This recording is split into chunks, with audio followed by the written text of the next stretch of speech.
Hello, YouTube. How's everybody doing? I hope your guys' week went well. So we're gonna start with a little funny, haha, maybe not so funny story before I show you guys my finished object. Um, some of you know already, but I know most of you don't. My husband and my son both work for a shipping company. My son works warehouse. My husband is a driver for the company. Well, when and they work separate shifts, okay? So my son's here at home, in bed, sound asleep. I'm sitting here about to get dinner going. I just finished up doing the day's dishes, minus supper dishes, and the phone rang. I thought, okay, I'm going to answer it. I looked at it first, thought, okay, there's no name or anything, just a number. I thought, oh, yay, maybe it's another telemarketer. I like messing with those little buggers. Nope, it was my husband calling me. His work scanner he can call on and receive phone calls and texts and stuff like that. Because again, some of you guys may know my husband and I don't have cell phones. Anyways, he calls. He goes, I'm gonna be late home tonight from work. And I'm like, well, gee, no kidding, because you should have been home like a half an hour ago. What is going on? Well, he's like, well, right now we're all standing out down the road at the Warplane Museum. I'm like, why are you guys all standing out there? Well, one of our bridesmaids from our wedding, daughter, who almost ended up being a flower girl for us if my niece couldn't make it, and she's in between my boys' ages, so she's just around that 28-year-old mark point, and she picked up a package, put it on the belt to run it through the scanner. Well, next thing you know, the X-ray, sorry, not scanner, the X-ray. They shut the X-ray machine off, and they're standing there looking at it. Then from there, they went and grabbed 3 different supervisors. First one kind of looked at it, goes, well, it's blah, blah, blah time. I'm done my shift. I'm out of here. And they left. I thought, it don't matter if your shift's done. Something like this suspicious goes through the X-ray machine, you need to deal with it. But for some reason, this company does not like to deal with things if they really don't have to. So that's fine. Well, then 2 other supervisors stood there and looked at it for over a half an hour. Like, literally, they shut the whole machine down, the belt, everything, and they're just standing there looking at this screen, debating on, do we phone the cops or do we not? Finally, my husband got back to work. He has his truck all unloaded. He's, more or less put the paperwork where it needs to go and everything. All he had left to do was, put his scanner away for the night so it can charge back up and put the keys to his truck away to where they go. Well, next thing you know, one of the security guards are yelling at everybody, get out of the building now. And my husband's like, why? Like, I'm still working. What the heck? Next thing you know, the alarms go off. So it's like, oh, fudge, what is going on? Okay. At this point, I don't know anything's going on. This is prior to him obviously calling me. Well, they were sitting all out in the parking lot in their vehicles and stuff, and they were all talking, trying to think, what the heck's going on? We don't see smoke. We don't smell smoke. Was there a minor gas leak? Like, what is going on?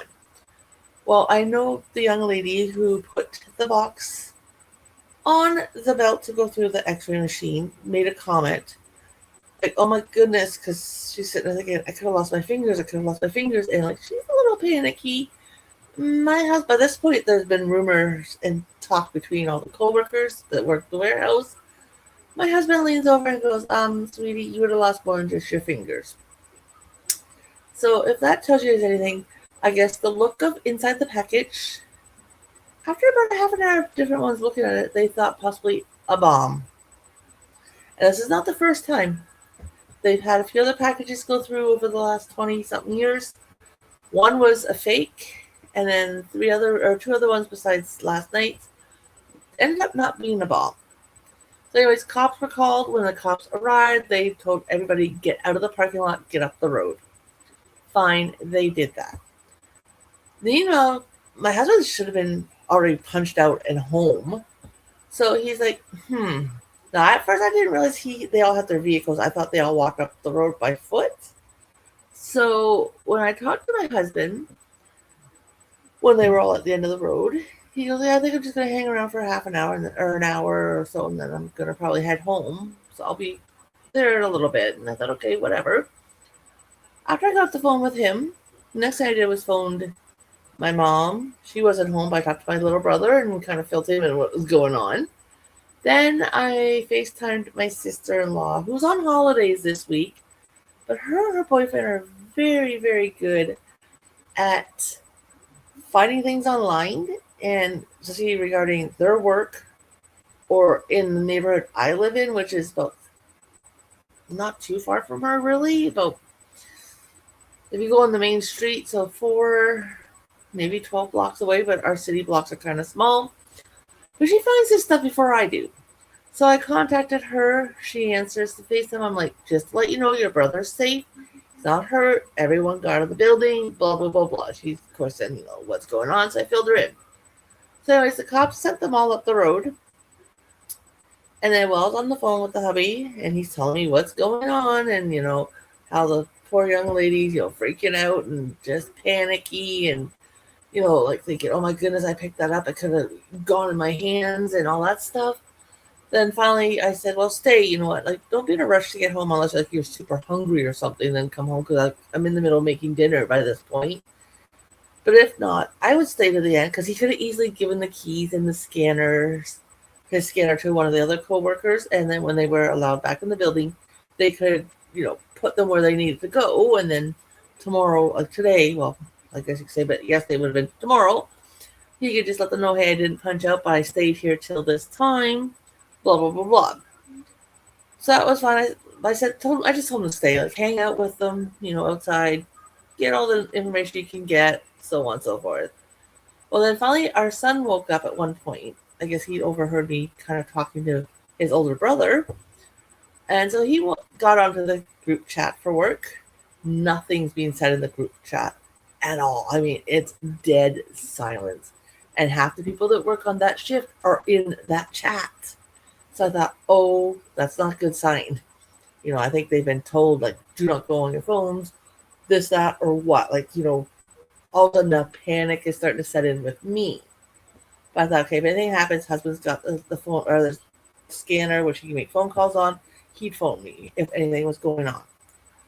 Well, finally, my son actually contacted one of the actual co-workers that was there and was talking to them and stuff. And they're saying, yeah, we're all good, so on and so forth. They're in there expecting things now, so on and so on. She took a picture from the road to show them, my son, about where they were standing, all that kind of stuff. Finally, my husband came in literally minutes before midnight, and he should have punched out at 8 o'clock-ish, give or take a few minutes. So he got almost 4 hours of overtime. And I was like, and all they were doing was standing up the road eating pizza that work actually went and bought for them and stood around and watched. It was not a bomb. Do not worry. Not a bomb. Like, when my husband came in, I'm just, like, relieved that he's in my door, like, thank goodness, kind of a little panicked. This location and another location around the same time also had a scare with a package. So there were 2 different bomb squads out and driving legal speed limit from one to the other on the highway. It's less than an hour apart from each other. So when you're hearing that, you're thinking, like, this is what they'd heard. I guess someone was talking to someone else at one of the other locations. It almost sounded like it was target, attack kind of vibe. And no, we know the one at my husband's work. We don't know about the other one yet. Hopefully, by the time our son comes home this morning, we'll know more. But they were underwater cameras. Yeah, they had a bomb squad, had to stand out in the road for 4 hours to find out what it was. Like, I guess when the bomb squad got there, they kind of stood, because they're in a new warehouse. This warehouse is huge inside. There's belts everywhere. There's boxes and crates, and, like, it's hard to, if you're not used to the building, you can get lost in there real quick when you're on the floor. I'm not 100% sure where the x-ray machine is, but they couldn't send just the robot in by itself. They more or less had to, from what I'm figuring, is the guy in the full bomb suit was going in, but he was hooked up to a headset kind of thing and a camera. And then someone from work, like one of the supervisors, I think, was watching the camera in the bomb van. And they're telling him, okay, take 5 more steps, make a left, and blah, blah, blah, to guide them where they go. Because he actually had to take the box out of the machine and then carefully handed it over to the robot. And then from there, they had to come outside with it, and they had to place it gently down. I guess they put this big foam mat thingy, to help with contact and friction and bumps and all that kind of stuff down gently. And then they had to first, before they could really do anything to it, was get the information off of the labels, where it came from, where it's going, just in case it was a legit bomb. Once they did all that, I guess then the robot put it into another machine, and they used their own x-ray scanner type thing, and they looked at it, and it took a while. Then they got looking at it more, and they're like, it's not a bomb. And then they felt safe, and they were away from, secluded to themselves kind of thing, the ones that were opening it, and that's when they found out it was cameras. And I thought, oh my god. So yeah, that was an interesting evening. I'm sorry I went on a bit of a rant there, but yeah. So we are actually here not for my fun stories of husband's work. We are here for finished objects. Now, just to let you guys know, this is a double dipper project and partially time sensitive. Actually, be time sensitive on both, actually. So, double dips. What do I mean by that? I try to use one project for more than one entry. So, for Judy's Creations in Crochet, and I'm sorry, I gotta look because I know it's Judy, but I can never remember the rest of her channel. Her theme this month is fingerless gloves or leg warmers. And then Nan's Crochet Idea, her and Terry, that's Terry, and Lottie, Cancer Life Journey Style or something along that. It's not coming to me. I don't have hers written down. Their theme for this month is the V-stitch or the Alpine stitch, which I actually really like. So I thought, okay, how can I combine both the stitch and fingerless gloves, because I don't wear leg warmers, together? So I thought, okay, now I kind of wish I'd gone a little smaller or maybe done a single crochet with a few decreases, which I may still add yarn to it to do it, because where my fingers come out, my hands are very tiny and it's kind of loose. And I can pull them down a little further, but they're still really loose. So anyways, here they are. I know they're hard to see, the V-stitches. And then after round 5, actually end of round 6, I did a chain 2 to make a little more of a thumb hole.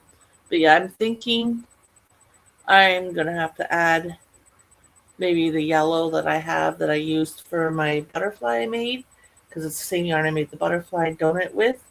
But maybe add the yellow and do a couple decreases around it and cinch it in, and maybe do 2 or 3 rounds of just single crochets. But yeah, that's where I'm at so far. I'm debating on what I'm going to do with them, or if I'm just going to leave them as is. Because I do usually with my wristers wear the magic midi glove things underneath them, because my fingers do get really cold. Like this would give me extra warmth around my wrists, especially up my coat. But I still need to wear gloves, just like a thin pair of gloves underneath. So I haven't decided yet if I'm going to leave them as is. Like I said, I do know the V-stitch is hard to find here. I'll take them off and I'll hold one up. Hopefully you guys can. I did just a single V. I should do them as a double V. I think it would have been more easy to see. But here you guys go. Oh yeah, you guys can kind of see the V stitches. And I just did a 8 stitches back loop single crochet around to fit my size of my wrist, because I'm keeping these. And that's all I did with them. Like, they were plain simple. Whipped them up in like an hour, the 2 of them. So that is my finished project. I love it. Like I said, the yarn is really, really thick. Now, had I gone maybe with a thinner crochet hook Or like I said, maybe a couple stitches less, but I wanted it the size I did around my wrist. But the finger openings to, I don't know if I could wear them this way. I could actually even wear them this way, put them on the opposite way. Other than now I got that finger hole, but wear them that way, because then it's more open here.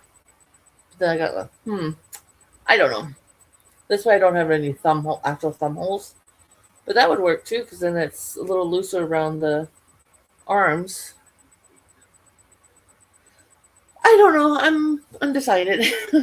We'll just see what kind of mood I'm in the rest of the day. If I feel like, adding a bit more yarn to it and whipping. I'm thinking because of the thumb hole, even though it's only 2 chains, it is very noticeable.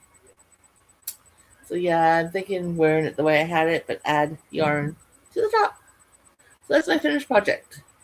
Tomorrow is Sock Saturday. If you've been a follower of my channel and been watching my sock tutorial or my sock videos, the striped ones of the cabling are done. I actually just finished them before I started filming this. So tomorrow I will have a finished project for you again. I do have the yarn set aside for the next pair of socks. I bought a sock book a little while back off of Amazon, and I've misplaced it. I have a funny feeling it's sitting amongst the pile of stuff that's sitting here on my couch that I talked about just recently. And I think that's a telltale sign I maybe need to clean that up. Anyway, so I'm hoping to have some sock update for you guys. And then Sunday, I've been busy, I tell you. Sunday, I will have another finished object for you guys. And that's my head to toe winter knits project. So if you guys want to help me out on Sunday, I'd appreciate it very much. Come back, watch for that video. Because once that video goes live on Sunday, you guys will then know that the new poll is up, because I will show you. Actually, nope, that won't come out till the following week. I'll just show you the finished project on Sunday. You gotta wait till the following week. For those who are new and wondering what I was going on about, I have 2 polls I usually do on my channel. Once said projects are done, I actually show it the week after I do the polls. So I take more or less a 2-week break from those projects. So, yeah, if you went and checked out my video for Thursday, I explained it a little better, because I did announce the new project that, was picked. But, yeah, yeah, it's just going to be a finished project. I do guys thank you guys very much for picking a smaller project for me to do out of my head to toe winter knits book. I did it in a day as well, like all smaller projects, but I'm definitely whipping more out. I feel more productive and like I'm getting somewhere. So you never know what you might see from my channel. So anyways, guys, if you're new to my channel, please consider hitting that subscribe button, turning on notifications, giving a thumbs up. I'd really appreciate it. I am mainly a yarn channel. I crochet and I knit. Occasionally you may get a rambling story about, how work's going for the hubby and the kid, like you did today. Or maybe a video on update on my garden, which I need to figure out what it is that's attacking my plants, and then hopefully I can fix it. The problem is the cucumbers, tomato plants, and if the peppers grow, I need those actually outside so they can get pollinated. I could easily put them in, like my sunflowers and my radishes, in the greenhouse, but those other ones I do know need to be pollinated. They need to be out of the greenhouse. Could use your help and your advice on that. What should I do? Anyways, but you may get updates on my garden. My hubby and I do go camping. We own a small property out in the country, and we have a small camper on it. We spend a lot of weekends there, summer through all the way, all year kind of thing. So we do winter camp as well. When either I have my fishing license or it's free fishing, we also do fishing, just up the road, like 5 minutes away from where we camp. So you never know what you might find. If you have suggestions or ideas or would like to know something or see something, don't be afraid to ask. If I can answer you, I definitely will, either in text or in a video. Anyways, guys, I'm sorry about the length of the video, but hey, thanks again for stopping by. Like I said, you with me, you never know. Have a great day, everybody, and I will be back on Saturday for my sock update. Bye for now.